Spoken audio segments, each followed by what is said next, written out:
قد عظمت فللأمجاد بانيها ومن يسعى إلى العليا سيدرك 10টা ভুল করলে সমস্যা নেই।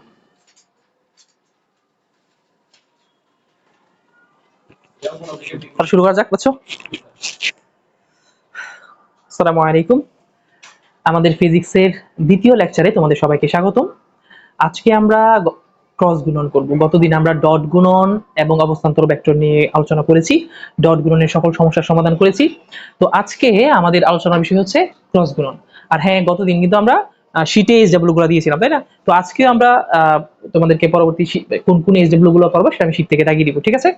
আচ্ছা, তো আজকে আমাদের ক্রস গুণন শুরু হোক। তো শুরুতেই আমরা ক্রস গুণনের বেসিক অংশটা জেনে ফেলি, তারপরে আমরা সেটার উপর কিছু বোর্ড কোয়েশ্চেন সলভ করবো আর তোমাদেরকে কিছু এসডব্লিউ দিয়ে দিব শীট থেকে।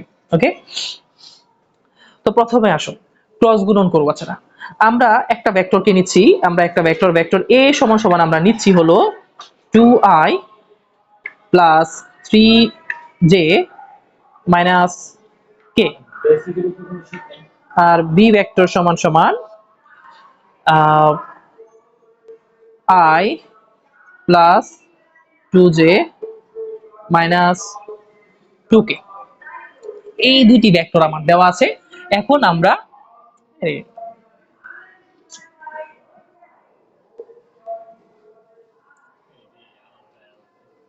এই আওয়াজগুলো কিন্তু ভিডিওতে খুব ভালো অ্যাড হয়।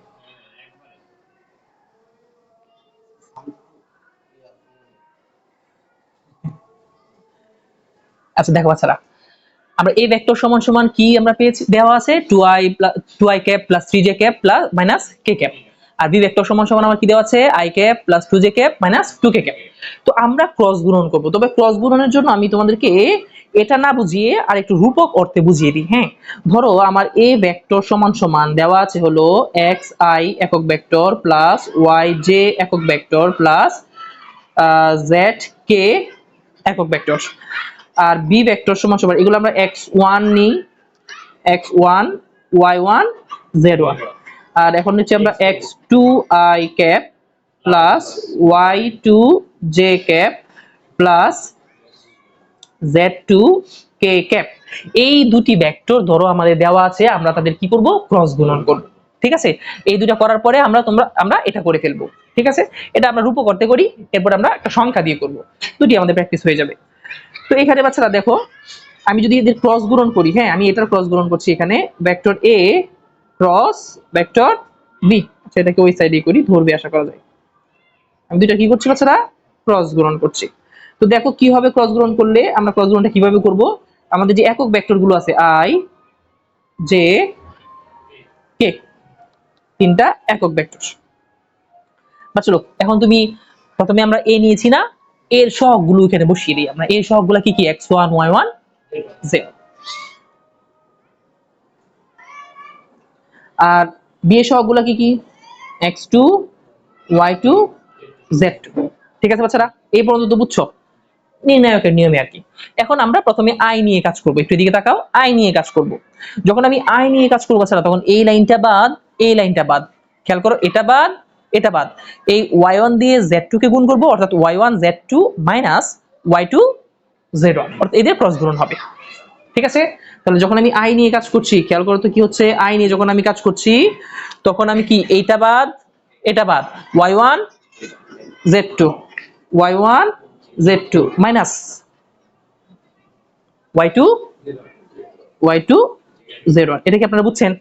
আচ্ছা, তারপরে মনে রাখবা, এরপর আমরা কাকে নিয়ে কাজ করব, j, কিন্তু j এর আগে একটা মাইনাস দিতে হবে। j এর আগে কি দিতে হবে, একটা মাইনাস, j একক ভেক্টর। দেখো, তাহলে এই লাইন বাদ, এই লাইন বাদ, মানে এই লাইন বাদ আর এই কলাম, এই সারি বাদ, এই কলাম বাদ, তাহলে কি হবে রে বাচ্চো, এটা যেহেতু বাদ গেছে, এটাও যেহেতু বাদ গেছে, এটা দিয়ে আমরা কোনটাকে গুণ করব, এটাকে x1 z2 minus x2 z1। ঠিক আছে, তাহলে x1 z2 minus x2 z1, এটা কি তোমরা বুঝছো? আচ্ছা, এর পরেরটাতে কিন্তু k প্লাসই হবে, হ্যাঁ প্লাস k একক ভেক্টর বা k ক্যাপ। আচ্ছা, যখন আমি k নিয়ে কাজ করব তখন এই লাইন বাদ, এই লাইন বাদ, তাহলে হচ্ছে কি হবে রে, x1 দিয়ে x1 y2, তাই না রে, x1 y2 minus x2 y1। তোমরা কি এইখানকার ফরম্যাটটা বুঝতে পেরেছো? দেখো এখানে কিন্তু ওই যে j এর আগে একটা মাইনাস, এটা কিন্তু মাথায় রাখতে হবে, ঠিক আছে? তোমরা সূত্রের মাইনাস তুমি এটাকে রাখতেই হবে, ঠিক আছে? মাঝখানে ছেড়ে থাকবেন, যে জায়গায় যদি স্যার যে কোনো কিছু থাকতো সেখানে কিন্তু আমরা মাইনাস দিয়ে এখন এখানে একটা বিষয় খেয়াল করো, এখানে কিন্তু আমাদের সূত্রগুলোতে সবগুলা প্লাস, কোনো একটার মান যদি মাইনাস হয় আমরা কিন্তু ওইটাকে মাইনাস সহ এখানে লিখবো, যেটা আমরা এখন এখানে প্র্যাকটিস করি। চলো তো এখানে আমরা এখন প্র্যাকটিস করি। আমরা কি রুলসটা বুঝতে পেরেছি? আচ্ছা, এখন আসো আমরা এখানে একটা প্র্যাকটিক্যালি করে দেখাই যে ক্রস গুণন করলে কি হবে। Vector a cross vector b সমান হচ্ছে কি হবে, প্রথমে আমরা তার একক ভেক্টরগুলোকে নেব, i একক ভেক্টর, j একক ভেক্টর, k একক ভেক্টর। প্রথমে a এর সহগগুলোকে বসাও, a এর সহগগুলো কি কি আছে রে? 2 3 আর -1। এটা কিন্তু 1 বসানো যাবে না, কত বসাইতে হবে? -1। 2 3 -1। এটা কত হবে? 1 2 -2। 1 2 -2। এটা কি তোমরা বুঝতে পেরেছো নাকি বুঝতে পারোনি? আচ্ছা, এখন চলো আমরা আমাদের রুলস অ্যাপ্লাই করি। প্রথমে আমরা i একক ভেক্টর নিয়ে i ক্যাপ নিয়ে কাজ করি। i ক্যাপ, এটা বাদ, এটা বাদ, 3 দিয়ে -2 কে গুণ করলে কত হবে রে? -6। -6। তারপরে সূত্রে কিন্তু একটা মাইনাস আছেই, 2 দিয়ে -1 কে গুণ করলে কি হবে? -2। আর ওই যে -2 সূত্রে সেটা কি হয়ে যাবে? আচ্ছা, আমরা সূত্র সহ বসাই, -2। তাহলে এখানে সেকেন্ড ব্র্যাকেট দিতে হবে আর কি। এটা কি বুঝতে পেরেছো? খেয়াল করো এখানে কেমনে আসছে, এখন একটু অন্ধকার হয়ে যাবে যেহেতু কারেন্ট চলে গেছে। বাচ্চারা খেয়াল করো, আমি যখন আই নিয়ে কাজ করছি, এই লাইন বাদ, এই লাইন বাদ, তাহলে এটা দিয়ে এটা গুণ, এটা দিয়ে এটা গুণ, 3 দিয়ে -2 কে গুণ করলে কত হয়? -6। তারপর সূত্রে একটা মাইনাস আসছে, আবার তারপরে 2 দিয়ে -1 কে গুণ করলে -2। ক্লিয়ার? তুমি চাইলে একবারে কিন্তু জিনিসটা করে ফেলতে পারো, মাইনাসে কি হয়ে যাবে? প্লাস, যদি তুমি এক্সপার্ট হয়ে যাও। ওকে, তারপরে হচ্ছে কি j ক্যাপ, সমান কি হবে? এই লাইন বাদ, এই লাইন বাদ, এই 2 দিয়ে কাকে গুণ হবে? -2। তার মানে 2 দুগুণে -2 আর 2 গুণ করলে কত হবে? -4। -4। তারপরে কি মনে রাখা, সূত্রে একটা মাইনাস আসবে, সূত্রে মাইনাস, তারপর কি 1 আর -1 গুণ করলে -1। আর ওই যে সূত্রটাতে কি হবে? এই যে মাইনাস আর এই মাইনাসে কি হয়ে যাবে? প্লাস। আমি একবারই বসিয়ে দিচ্ছি, হ্যাঁ, +1। ঠিক আছে, বুঝছো? আচ্ছা, তারপরে কি হচ্ছে কে ক্যাপ, সমান কি হবে? এই লাইন বাদ, এই লাইন বাদ, 2 দুগুণে 4 -3 একে 3, অর্থাৎ এটা 4 -3। দেখি বুঝতে পেরেছো নাকি বুঝতে পারোনি? আমি এই জায়গাটাকেও একটু তোমার একবারই করে ফেলি, এখানে মাইনাস মাইনাস কি হয়ে যাবে? প্লাস হয়ে যাবে। তাহলে আমাদের ক্যালকুলেশনটা এত সময় লাগবে না, হ্যাঁ, তোমরা একবারই করে ফেলবা। তারপরে এখানে -6 আর +2। তোমরা কি বুঝতে পেরেছো নাকি বুঝতে পারোনি? এখন দেখো তো, এখানে -6 থেকে +2 গেলে কত থাকে? -4। তাহলে এখানে থাকবে হচ্ছে আমার -4i। তারপরে কি হচ্ছে -4 আর +1 কত? -3। আর ওই -3 এর সাথে যখন মাইনাস গুণ হবে তখন কি হয়ে যাবে? +3। +3j। 4 থেকে 3 গেলে কত পাচ্ছ? 1। তাহলে 1k। 1k কে দেওয়া যে কথা, কে ক্যাপ একটা দেওয়া, একই কথা। তো তোমরা কি ক্রস গুণনটা বুঝতে পেরেছো কিভাবে ক্রস গুণন করতে হবে? ওকে, এখন আসো আমরা ক্রস গুণনের সূত্রটা একটু দেখে নিই। ক্রস গুণন করে আমরা একটা কোশ্চেন এরকম আমাদের প্রায়ই বলে, এমনি তো হইতে পারে তোমাকে দুটি ভেক্টর দিয়ে বলবে তাদের ক্রস গুণন বের করো, ওটা তো সিম্পল, আমরা যেভাবে করে ফেলবো। এছাড়া আরো একটা কোশ্চেন আসে, সেটা হলো কি জানো? দুটি ভেক্টর পরস্পর সমান্তরাল হওয়ার শর্ত। দুটি ভেক্টর পরস্পর লম্ব হওয়ার শর্ত হলো ডট গুণন, আর দুটি ভেক্টর পরস্পর সমান্তরাল হওয়ার শর্ত কি? দুটি ভেক্টর পরস্পর সমান্তরাল হওয়ার শর্ত। দুটি ভেক্টর পরস্পর সমান্তরাল হওয়ার শর্ত কি মনে রাখা? দুটি ভেক্টর পরস্পর সমান্তরাল হওয়ার শর্ত হলো তাদের ক্রস গুণনটার গুণফল কি হবে? ক্রস গুণনটা কি হবে? 0। যদি তাদের ক্রস গুণন 0 হয় তাহলে তারা পরস্পর সমান্তরাল। আপনারা কি বুঝতে পেরেছেন? আচ্ছা, আমরা একটু দেখি তো, আমরা যে কোশ্চেনটা আগে করেছি এদের ক্রস গুণন কি 0 হয়েছে রে? এদের ক্রস গুণন কি 0 হয়েছে? না, এদের ক্রস গুণন 0 হয়নি। সুতরাং এই দুটি ভেক্টর পরস্পর সমান্তরাল নয়। দুটি ভেক্টর পরস্পর সমান্তরাল হওয়ার শর্ত কি? তাদের ক্রস গুণন কি হইতে হবে? 0 হইতে হবে। আপনারা কি সেটা বুঝতে পেরেছেন নাকি বুঝতে পারেননি? আচ্ছা, তাহলে এই টাইপের প্রশ্ন যদি আসে, আপনাকে যদি বলে দুটি ভেক্টর দিয়ে যদি বলে যে দুটি ভেক্টর পরস্পর সমান্তরাল কিনা, আপনারা উত্তর বের করতে পারবেন না। ওকে, এখন আসেন আরেকটা গুরুত্বপূর্ণ জিনিস। বাচ্চারা দেখেন এদিকে, আমরা এটা আপনাদেরকে প্রশ্ন করতে পারে, প্রায়ই প্রশ্নটা আসে, সেটা হচ্ছে, বাবুরা এদিকে তাকাও, একটা প্রশ্ন প্রায়ই তোমাদের আসে, সেটা হচ্ছে তোমাদেরকে বলবে যে তোমার ত্রিভুজের ক্ষেত্রফল নির্ণয় করা, সামান্তরিকের ক্ষেত্রফল নির্ণয় করা। ধর সামান্তরিকের দুটি কর্ণের দৈর্ঘ্য দেওয়া থাকবে, ত্রিভুজের দুটি বাহু দেওয়া থাকবে, তোমার হচ্ছে গিয়ে আয়তক্ষেত্রের দুটি বাহু দেওয়া থাকবে, তখন তুমি ক্ষেত্রফল নির্ণয় করতে হবে।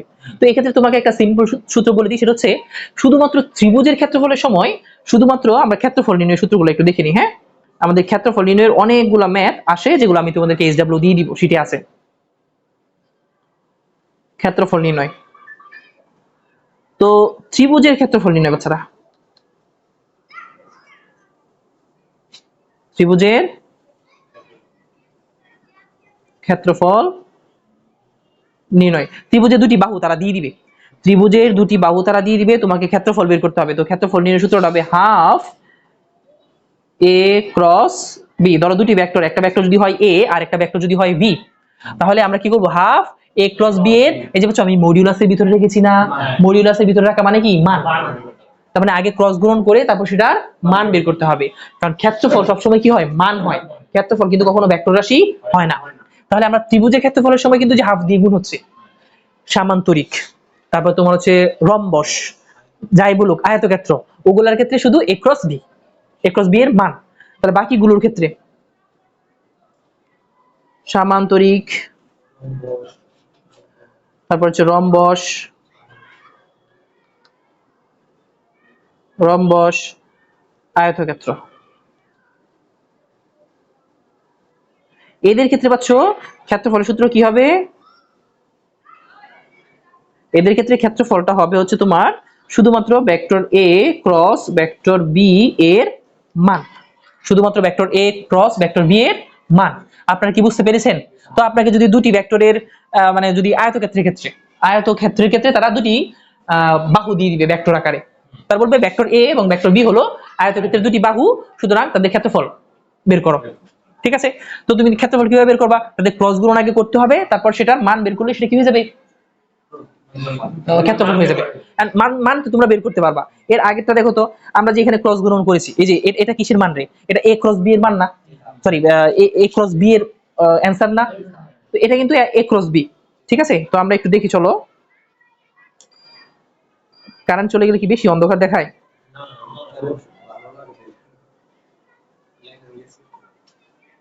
এখন কি লেখাগুলোতে ঝামেলা আছে, মানে যে রিফ্লেকশন হয় তাই বোঝা যায় লেখা? আচ্ছা, অবশ্য ভিডিওতে ভালো দেখতে পাবা। কি বলতেছিলাম বাচ্চো, ও আমি যে ইয়া বের করবো তাই না, মানটা বের করে দেখাবো, তাই তো। তো এখানে দেখো a ক্রস b এর এর বাচ্চো কি দেওয়া আছে, এখানে আমরা কি পাইছি, ভেক্টরটা কি পাইছি, 4i cap plus 3j cap plus k cap, তাই না রে? তো আমি একটু ওই পাশে এটাকে নিয়ে যাই এবং এটার মানটা বের করে দেখাই। মান তো তোমাদেরকে গত ক্লাসে আমরা বের করে দেখাইছিলামই, তারপরে আমি আবারও বের করে দেখাচ্ছি।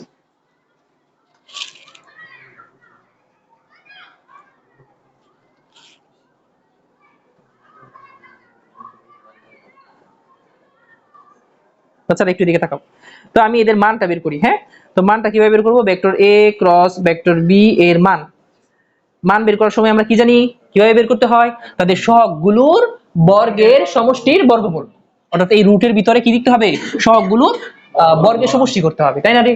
তাহলে সহগ, প্রথমটা সহগ কত আছে, -4 square plus 3 square plus 1 square, 16 plus 9 plus 1, তার মানে কি 36 না রে, না 26, √26। তাহলে আমরা কি vector a cross vector b এর মানটা পেয়ে গেছি না, √26। এখন তোমাকে যদি ক্ষেত্রফল বের করতে বলতো, তোমরা কি এটা পারতা না? আচ্ছা, তাহলে আমরা কিন্তু ক্ষেত্রফল বের করাও শিখে গেছি। এই রিলেটেড আমি মানে বোর্ড কোশ্চেন আর করে দিব এরপর একটা, ঠিক আছে? যদিও দরকার নাই করার, কারণ তোমাদের তো মানে আমরা একটা করেই দিয়েছি, বাকি সবগুলা সেম কাহিনী, শুধু মানগুলা ভিন্ন দেওয়া থাকে আর কিচ্ছু না, বুঝছো? আচ্ছা, আর একটা প্র্যাকটিস করাবো নে। তো চলো আমরা আরেকটা নিয়ম একটু দেখিনি। হ্যাঁ, খেয়াল করো বাচ্চারা, ভেক্টর এ ক্রস ভেক্টর বি সমান সমান বাচ্চ A B sine theta, A B sine theta ইটা।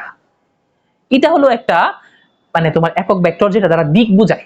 এটা দ্বারা আসলে মেইনলি দিক বোঝায়। কি বোঝায়? দিক বোঝায়। খেয়াল করো এখানে এই যে তোমার আগে যে এতটুকু অংশ দ্বারা মান বোঝায়, এতটুকু অংশ দ্বারা কি বোঝায়? মান। আর এই অংশটা দ্বারা কি বোঝায়? দিক বোঝায়। তো তুমি খেয়াল করো যেহেতু এটা দিয়ে মান বোঝায়, তার মানে আমাদের ভেক্টর এ ক্রস ভেক্টর বি এটা পাচ্ছ, এটা সমান সমান আমি কি লিখতে পারি? A B sine theta. যেহেতু এটা দিয়ে মান বোঝায় তাহলে এটার মান কি? এটা। তাহলে এটা সমান সমান আমরা কি লিখতে পারি? A B sine theta. আপনারা কি বুঝতে পেরেছেন নাকি বুঝতে পারেননি? ধরেন দুটি ভেক্টরের মান দেওয়া আছে, তাদের মধ্যবর্তী কোণ দেওয়া আছে, এরকম একটা বোর্ড কোশ্চেন আছে। দুটি ভেক্টরের মান দেওয়া আছে আর তাদের মধ্যবর্তী কোণ দেওয়া আছে। আপনাকে বলছে তোমার হচ্ছে গিয়ে ভেক্টর এ ক্রস ভেক্টর বি এর মানটা বের করতে। তো পারবা না তুমি? একবার সেম এই সূত্রটা অ্যাপ্লাই করে দিতে পারবা না? আচ্ছা, এখানে এই যে দিক যেটা আছে, এই দিকটা আসলে লম্ব বরাবর হয়। তোমাদেরকে আমি কিছু খতে আসতে পারে এরকম কিছু টপিক দেখে দেখাই দিই, খতে আসতে পারে। হ্যাঁ চলো এরকম একটা প্রশ্ন দেখো, আমরা ডট গুণনের ক্ষেত্রে একটা জিনিস তোমাদেরকে দেখাই নাই, ডট গুণনের ক্ষেত্রে একটা জিনিস দেখাই নাই, সেটা একটু দেখে নাও। ডট গুণনের ক্ষেত্রে আমরা পড়িয়েছিলাম না vector I dot vector I মানে একক vector I cap dot I cap সমান সমান কি লিখছিলাম আমরা? 1। আবার I cap J cap 0, I cap K cap কি লিখছিলাম? 0। অর্থাৎ তারা নিজেরা ছাড়া বাকি সবার ক্ষেত্রে কি 0। এন্ড এটা তোমাকে যদি প্রমাণ করতে বলে, খতে আসে প্রমাণ। তো চলো এটা প্রমাণটা আমরা একটু দেখাই দিই, খতে আসে। তো হচ্ছে এটা প্রমাণটা কি হবে দেখো, আমরা সূত্র কি জানি? Vector A dot vector B সমান সমান এ বি কস থিটা। এটা কি আমাদের জানা আছে না সবার? আচ্ছা, এটা আমরা গত ক্লাসে খুব পড়েছি এটা। তাহলে মনে হয় এখান থেকে কি আমি এটা লিখতে পারি না? দেখো তো আমরা এই যে এখানে এটা হলো একটা ভেক্টর, এটা হলো একটা ভেক্টর, তাহলে ভেক্টর আই ডট আই সমান সমান কি এদের মানগুলা কি 1 না? আই একক ভেক্টরের মান যে 1 এটা কি আমাদের জানা আছে না? তাহলে 1 * 1 এত cos, খেয়াল করো আই ভেক্টর আর আই ভেক্টর দুইটার দিক কি হবে? এটার মধ্যবর্তী কোণ কি হবে? 0 না? আই ভেক্টর আর আই ভেক্টরের মধ্যবর্তী কোণ কি হবে? 0। আই ক্যাপ আর আই ক্যাপের মধ্যবর্তী কোণ কি? 0। তাহলে এটা কি 0 ডিগ্রি না? cos 0 ডিগ্রি মান কত? 1। cos 0 ডিগ্রি মান কত? 1। তাহলে 1 * 1 সমান সমান কি? 1। আমাদের প্রমাণ কি হয়ে গেছে বাবুন? 1 * 1 মানে 1 আর cos 0 মান কি? 1। তো আমরা আসলে আলটিমেটলি কি পাচ্ছি? 1। এখন আসো যদি আমি i dot J cap 1 * 1 cos বাচ্চো ভেক্টর মানে i ক্যাপ আর জে ক্যাপ মধ্যবর্তী কোণ কত হবে? এইখানে একটা 1 হবে না, আই আর জে ক্যাপ মিলে 0 বাবুন হ্যাঁ আসতেছি বাচ্চো। এখানে i আর j এই দুটি একক ভেক্টরের মধ্যবর্তী কোণ কত? 90 ডিগ্রি। কারণ আইটা হচ্ছে x অক্ষ, যেটা হচ্ছে y অক্ষ। x অক্ষ আর y অক্ষের মধ্যবর্তী কোণ কত? 90 ডিগ্রি। মনে রাখবা x অক্ষ, y অক্ষ, z অক্ষ সবাই প্রত্যেকের সাথে কত ডিগ্রি করে থাকে? 90 ডিগ্রি করে থাকে। ঠিক আছে? তাদের মধ্যবর্তী কোণ কত হবে? 90 ডিগ্রি। cos 90 ডিগ্রি মান কত? cos 90 ডিগ্রি মান কত? 0। 0 দিয়ে 1 কে গুণ করলে কি হয়ে যাবে? 0। তাহলে এখানে আলটিমেটলি আমরা কি পাবো? 1 ডট সমান সমান কি? 0। এটা বুঝেছেন? তাহলে বুঝো না মামুন? 1টা মিনিং এর এই 1টা বাবু এটা তো সূত্র কি রে বাচ্চো? a আর b না? a ভেক্টরের মান হলো a, b ভেক্টরের মান হলো b, i ভেক্টরের মান হলো 1, j ভেক্টরের মান হলো 1, তাই না? তাহলে এখানে হবে কি 1 * 1 বা 1.1। ও বলতেছে কি আমাদের এখন শিখছি ওই যে 1 * j = 0 শিখছি না আমরা? মানে আমরা i cap dot j cap সমান সমান 0। হ্যাঁ এটা তো আমরা প্রমাণ করতেছি এখন, যেটাকে আমরা 0 আসছে আমরা এটা এখন প্রমাণ করতেছি বাচ্চো, বুঝছো? আমরা এটা প্রমাণ করে দেখাচ্ছি যে এটা কিভাবে 0 আসলো। আমরা তো মুখস্থ করছি 0, বাট কিভাবে আসছে এটা খতে আসে, যে এটা প্রমাণ করে দেখাও যে এটা 0। এখন কি আপনারা প্রমাণ করতে পারবেন না? আচ্ছা, এটা ছিল ডট গুণনের ক্ষেত্রে বাচ্চো। আমাদের ক্রস গুণনের ক্ষেত্রে এরকম প্রমাণটা চাই, ক্রস গুণনের ক্ষেত্রে। তো চলো আমরা ক্রস গুণনের ক্ষেত্রে এই প্রমাণটা দেখে নিই। পান ক্রস গুণনের ক্ষেত্রে দেখো একটু এদিকে তাকাও, আই ক্রস আই অর্থাৎ তাদের নিজেদের মধ্যে ক্রস গুণন হইলে হয় সেটা 0। এছাড়া আই ক্রস জে, আই এর পরে জে, জে এর পরে কে, মানে পজিটিভ দিকে। আমি যদি এখানে একটা তোমাকে বৃত্ত আঁকায় দেই, এর মান উল্টা ধরো এরা যদি একই দিকে যায়, হ্যাঁ আমার হচ্ছে গিয়ে বাচ্চো গড়ি তো এইদিকে ঘুরে, তাই না রে? এটা হচ্ছে আই ক্যাপ, এদিকে হলো জে ক্যাপ, এদিকে হলো কে ক্যাপ। যদি তারা একই দিকে যায়, অর্থাৎ আই ক্রস জে অথবা আই ক্রস কে একই দিকে যাচ্ছে না, তাহলে পজিটিভ মানটা আসবে। কি আসবে দেখো, আই ক্রস জে মান আসবে হলো কে, কারণ আই এর সাথে জে মানে আই এর সাথে যেটা যদি আমরা ক্রস গুণন করি, এই কেটা কিন্তু লম্ব বরাবর থাকে। খেয়াল করে দেখো, আমাদের তিনটা কলম দাও ঠিক।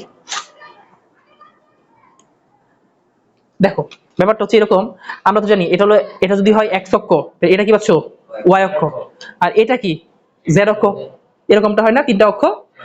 তো এখানে একটা বিষয় খেয়াল করো, যদি এই এই প্রত্যেকটা মধ্যবর্তী কোণ কত ডিগ্রি, 90 ডিগ্রি, তাহলে আই ক্রস জে যদি হয় তাহলে তাদের দিকটা হবে এই বরাবর। ব্যাপারটা কি বুঝছো? আবার তোমার হচ্ছে যেটা মানে তুমি দুইটা গুণ করলে বাকিটা দিক কোন দিকে হবে, ওটা লম্ব বরাবর। ঠিক আছে? আচ্ছা, এখানে একটা বিষয় খেয়াল করো, আই ক্রস জে সমান সমান হবে কি কে ক্যাপ, আই ক্রস কে সমান সমান হবে জে ক্যাপ। কিন্তু যদি উল্টাটা করো, অর্থাৎ জে ক্রস যদি আই করো, জে ক্রস আই মানে উল্টা দিকে যাচ্ছে। দেখো এটা কি কোন দিকে যাচ্ছিল, I cross J I cross কে একই দিকে যাচ্ছিল না, মানটা হবে পজিটিভ। যদি উল্টা দিকে যাও, যে জে ক্রস আই বা জে ক্রস কে, তাহলে হবে মাইনাস মানটা। হ্যাঁ, তখন কি হবে যদি আমি উল্টা দিকে করি, ধরো জে ক্রস আই সমান সমান কি হবে মাইনাস কে। যদি হয় তোমার উল্টা দিকে আবার জে ক্রস কে সমান সমান কি হবে বাচ্চা, মাইনাস আই ক্যাপ। তোমরা কি এটা বুঝছো নাকি বুঝো নাই? যদি একই দিকে যাও মানটা হবে পজিটিভ, যদি উল্টা দিকে যাও মানটা হবে নেগেটিভ। আর সেম গুণ হলে 0, ক্রস গুণনের ক্ষেত্রে সেম হলে 0, আর ডট গুণনের ক্ষেত্রে সেম হলে 1। আপনারা কি বুঝতে পেরেছেন নাকি বুঝতে পারেননি? এখন চলেন আমরা এটা প্রমাণ করে দেখাই। এটাকে আমরা এখন প্রমাণ করি। আপনারা কি প্রমাণ করার জন্য প্রস্তুত? দেখেন, I cap cross I cap সমান বাচ্চারা কত হবে, 1 × 1 সাইন বোন আই আর আই এর মধ্যবর্তী কোণ কত, 0 না, সাইন 0 ইটা, সাইন 0 ইটা। সাইন 0 এর মান কত বলো, সাইন 0 এর মান 0। এন্ড 0 দিয়ে সবগুলা গুণ হয়ে গেলে কি হয়ে যাবে রে, 0। ব্যাপারটা কি বুঝছো? তার মানে এদের নিজেদের মধ্যে ক্রস গুণ হলে কি হবে, 0। তাহলে অন্যটা করি, আই ক্রস জে 1 × 1 এদের মধ্যবর্তী কোণ কত, 90 ডিগ্রি না, সাইন 90 ডিগ্রি ইটা, সাইন 90 ডিগ্রি ইটা। ও মনারা সাইন 90 ডিগ্রি মান কত, এটা সাইন 90 ডিগ্রি কিন্তু 96 ডিগ্রি না, আবার সাইন 90 ডিগ্রি মান কত 1। তাহলে এখানে সবগুলো মিলে 1 ইটা হয়ে যাচ্ছে না, 1 ইটা মানে কি ইটা। এন্ড এই ইটা ক্যাপ এটা দ্বারা বোঝায় অলওয়েজ এদের কোন বরাবর হবে, ইটা ক্যাপটা দিকটা কোন দিকে হবে, এদের লম্ব বরাবর, এদের দুইটার লম্ব বরাবর। তো এদের লম্ব বরাবর কে আছে, কে তাহলে এদের দিকটা কোন দিকে হবে, লম্ব বরাবর কে। ব্যাপারটা কি বুঝছো? ঠিক আছে। আর তুমি যদি উল্টা করতা, হ্যাঁ ধরো আমরা যদি জে ক্রস আই করি, জে ক্রস আই উল্টা দিকে করি, তো উল্টা দিকে তুমি যদি ঘুরে আসো, জে থেকে যদি তুমি উল্টা দিকে ঘুরে আসো, ঠিক আছে, তখন কিন্তু হয়ে যাবে কত পাচ্ছ, এন্ড উল্টা দিকে আসলে আমাদের নেগেটিভ হবে কেন, তখন 270 ডিগ্রি হিসাব হবে, তখন 90 ডিগ্রি হিসাব হবে না, কত হিসাব হবে 270 ডিগ্রি। তখন আমাদের 1 × 1 মানে 1 × 1 কত পাচ্ছ, সাইন 270 ডিগ্রি, ঠিক আছে এটা। এন্ড 270 ডিগ্রি মান কত, -1। তো -1 এটা, আর এটা তো দিকটা, এর দিক কোন বরাবর হবে, কে, আর মাইনাস কে। আপনারা কি বুঝতে পেরেছেন নাকি বুঝতে পারেননি?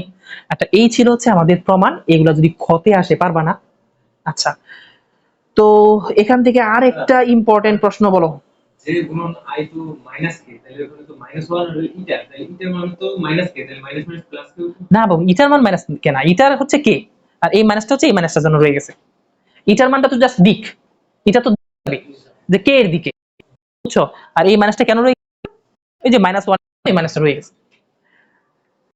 তারপরে আসবো না আর একটা সূত্র, সেটা হচ্ছে 3টি ভেক্টর দেওয়া থাকবে, বলবে যে এরা 3টা ভেক্টর একই সমতলে অবস্থিত কিনা, 3টি ভেক্টর একই সমতলে অবস্থিত কিনা। ধরো তোমাকে বলবে ভেক্টর এ, ভেক্টর বি, ভেক্টরস কি রে ভাই সি একই সমতলে কিনা, একই সমতলে অবস্থিত কিনা, অবস্থিত কি না। তিনটি ভেক্টর একই সমতলে অবস্থিত কিনা। খুব সিম্পল সূত্র পাচ্ছ। তিনটি ভেক্টর একই সমতলে অবস্থিত কিনা তার শর্ত কি জানো? এটা শর্ত হচ্ছে যে কোনো দুটি ভেক্টরের ডট গুণন, সরি যে কোনো দুটি ভেক্টরের ক্রস গুণন আর একটা সাথে ডট গুণন শূন্য হইতে হবে। যে কোনো দুটি ভেক্টরের ক্রস গুণন, ধরো আমরা ভেক্টর এ ক্রস ভেক্টর বি, এটার সাথে অন্য ভেক্টরটাকে কি করব, ডট গুণন করে তার মানটা যদি শূন্য হয় তাহলে তারা পরস্পর মানে তারা একই সমতলে অবস্থান করছে, আর যদি শূন্য না হয় তারা একই সমতলে অবস্থান করছে না। আপনারা কি আমার কথা বুঝতে পেরেছেন? হ্যাঁ, লম্বর মতোই, তবে এখানে এটা শুধু মুখস্থ রাখবেন যে দুটি ভেক্টরের ক্রস গুণন আর একটা সাথে ডট গুণন করে যদি সেটা শূন্য হয় তাহলে তারা একই সমতলে, অন্যথায় একই সমতলে না। এটা দিয়েও অনেকগুলো ম্যাথ বোর্ডে আসছে, আপনাদের শীটে দেওয়া আছে, আমি কিন্তু মার্ক করে দিব, ঠিক আছে? এখন আমরা কয়েকটা একটু প্র্যাকটিসে চলে যাই, গ্যাটাং গ্যাচাং করে প্র্যাকটিস করে ফেলি, ঠিক আছে?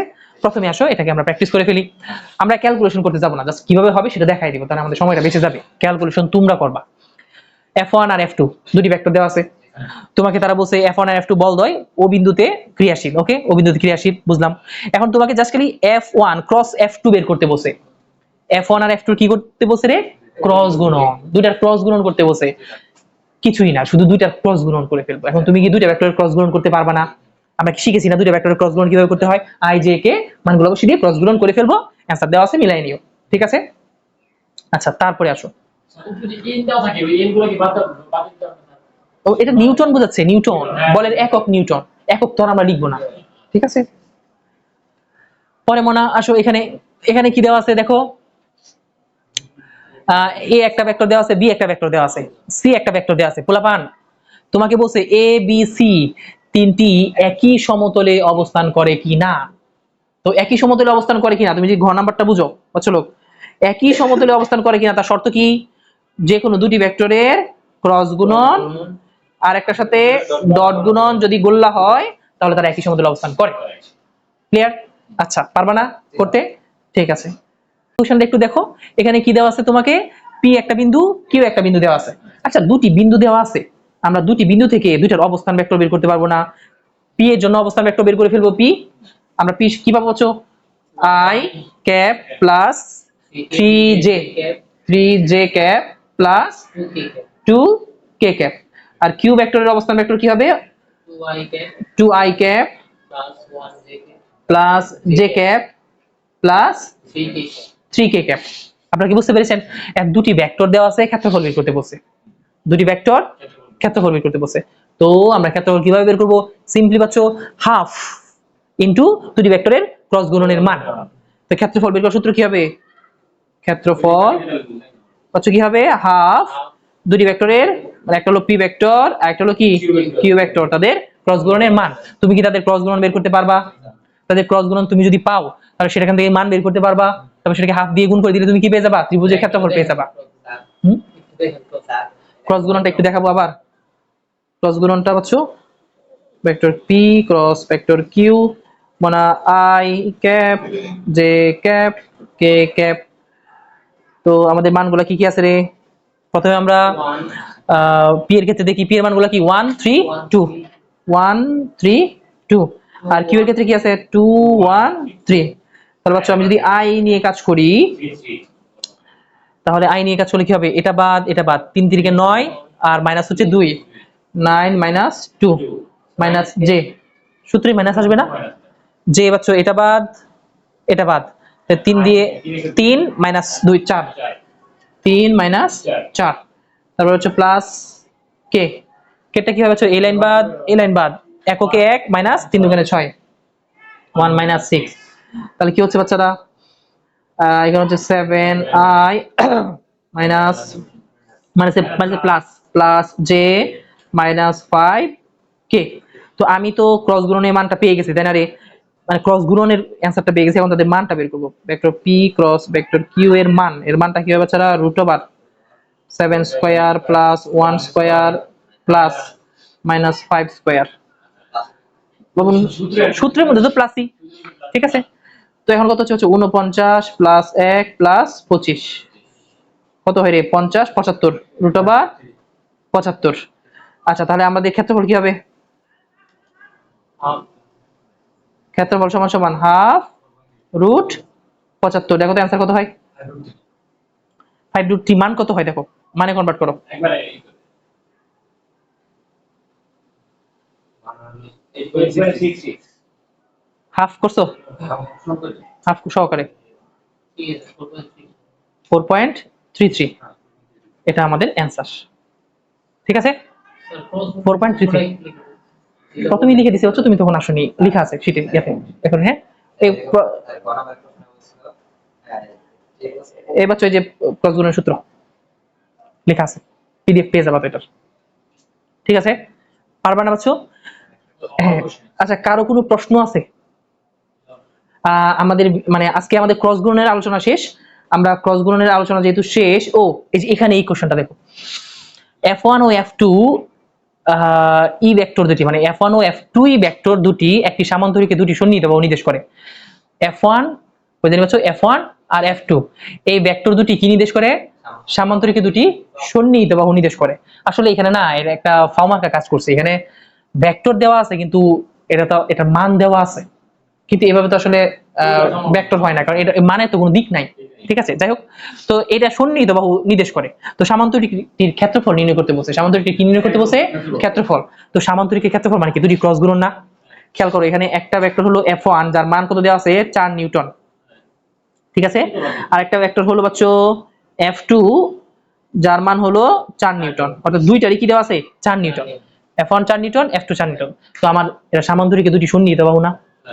দুটি সন্নিহিত বাহু যদি বলে দেয় বাচ্চা, সন্নিহিত বাহু বলা মানে হচ্ছে তাদের মাঝখানে কোণও দিতে পারে। এন্ড কোণ দিলে সূত্র কি হবে? দেখো, এদের মাঝখানে কোণ দেওয়া আছে। এই f1 আর f2 এর মধ্যবর্তী এই কোণটা কত বলতে পারবা বাবুন? খেয়াল করো তো, এটা 30 ডিগ্রি বলে দিছে। এই যে থিটা 2টা কত ডিগ্রি? 30 ডিগ্রি। তাহলে এই কোণটা কত সেটা বের করতে হবে। এই কোণটা কত সেটা, এই কোণটা কত সেটা বের করতে হবে বাবুন। লোক, এই টোটাল যদি হয় 90 আর এটা যদি হয় 60, তাহলে এটা কত? 30। তাহলে এটাও কত? 30। আর 2 30 যোগ করলে কত হয়? 60। তাহলে f1 আর f2 এর মধ্যবর্তী কোণ কত? 60 ডিগ্রি। তার মানে দুটি সন্নিহিত বাহুর মধ্যবর্তী কোণ কত? 60 ডিগ্রি। তাহলে দেখো আমাদের সূত্রটা এখানে আমরা যেটা অ্যাপ্লাই করব, vector f1 cross vector f2। এখন তোমরা বলতে পারো একটা বিষয়, এখানে খেয়াল করো, f1 f2 এদের আমরা মান সমান সমান কি জানি? f1 f2 sin theta. তোমরা বলতে পারো স্যার f1 f2 এখানে ক্রস গুণনের মধ্যে ওই সূত্র কেন ইউজ করি নাই? আই যে কে, কারণ এটা তো ভেক্টর আকারে দেওয়াই নাই। f1 এটা কি ভেক্টর আকারে দেওয়া আছে? f2 এটা কি ভেক্টর আকারে দেওয়া আছে? তুমি ওভাবে করলে তো জীবনে মিলাতে পারবে না। তাহলে এখানে এদের মান দেওয়া আছে। আসলে এদের কি দেওয়া আছে? এখানে এগুলা মান দেওয়া আছে। দুটি ভেক্টরে কি দেওয়া আছে? মান দেওয়া আছে। তো আমরা দুটি ভেক্টরের মান পেয়ে গেছি না? তো এগুলো আসলে মান, এগুলো আসলে কি ভেক্টর না, এগুলো কি মান দেওয়া আছে। তো মান দেওয়া আছে, আমরা ক্রস গুণন করে এই সূত্র তো আমরা জানি, তাই না রে? আচ্ছা, মান আমরা কি দুটি ভেক্টরকে ক্রস গুণন করলে সেটা মান কিভাবে বের করতে হয় সেটা আমরা জানি। ঠিক আছে, আচ্ছা, এই সূত্রটা আমরা প্রথমে লিখে দিয়েছিলাম। তাহলে f1 এর মান 4 ইনটু 4 আর sin কত পাচ্ছ? Into sin 60 degree. sin 60 degree মান কত রে? আচ্ছা, এটা তোমরা ক্যালকুলেশন করে নিয়ে নিও। ঠিক আছে বাচ্চারা, ক্যালকুলেশন করলে পারবা না? ক্যালকুলেশন করলে আমাদের উত্তর হবে কত? 13.85। 13.85। এই ছিল বাচ্চারা আমাদের আজকের আলোচনা। তোমরা আশা করি ক্রস গুণন নিয়ে সকল ধরনের ম্যাথ পারবা, আমি SW দিয়ে দিব। ঠিক আছে, তো নেক্সট ক্লাসে আমরা বাকি জিনিসগুলো নিয়ে আলোচনা করব। ঠিক আছে, তো যারা যারা অনলাইনে দেখছো, যারা যারা ভিডিও দেখবা, সেটা ফেসবুকে হতে পারে বা ইউটিউবে, তারাও কমেন্টে জানাবা যে কোথাও তুমি বুঝতে যদি না পেরে থাকো সেটা। আর তোমরাও এই ম্যাথগুলোর অনুরূপ যে ম্যাথগুলো বোর্ডে আছে, অনেকগুলো অনুরূপ ম্যাথ বোর্ডে আছে। ঠিক আছে, তোমরা একটু শুধু মিলাই নেবা যে কোথায় ক্ষেত্রফল বের করতে বলছে, কোথায় তোমার হচ্ছে গিয়ে একই সমতলে অবস্থান করছে কিনা সেটা বলছে, এগুলো একটু মিলিয়ে নিয়ে করে ফেলবা। ঠিক আছে, আসসালামু আলাইকুম। قد عظمت فللأمجاد بانيها ومن يسعى إلى العليا سيدركها بما فيها.